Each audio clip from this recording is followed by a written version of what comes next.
જો આ fried રાઈસનું preparation ચાલતું છે. એ છે ને બર્મીઝ ફ્રાઈડ રાઈસ છે. આ રાઈસ તો ઇન્ડિયામાં કોઈ જ નહીં બનાવતું.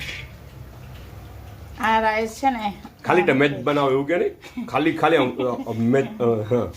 યલો રાઈસ છે. યલો રાઈસ બનાવે. એના અંદર છે ને મગનું મહિનું નાખે. જો આ મહિનાના મેં છોણા કાઢ્યા. આ છોણા એક બાજુ છે ને આ છોણા કાઢીને આ મહિના સાફ કર્યા. આ બીજી બાજુ રાઈસ બોઇલ કરવા મૂકેલા છે. જો બીજી બાજુ રાઈસ બોઇલ થયેલા છે.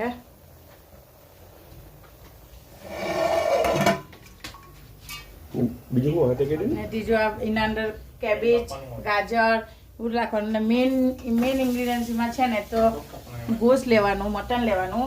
ને મટનના અંદર છે ને તમે રાઈસ ફ્રાય કરી શકો એટલું તેલ નાખવાનું. ને રાઈસના અંદર થઈ રહે એટલી અડદ નાખવાની. ને મીઠું નાખવાનું. ને બેઠું પાણી નાખીને એ રાઈસ બનાવવાના. અને પછી એ તેલથી રાઈસ ફ્રાય કરવાના. તો એના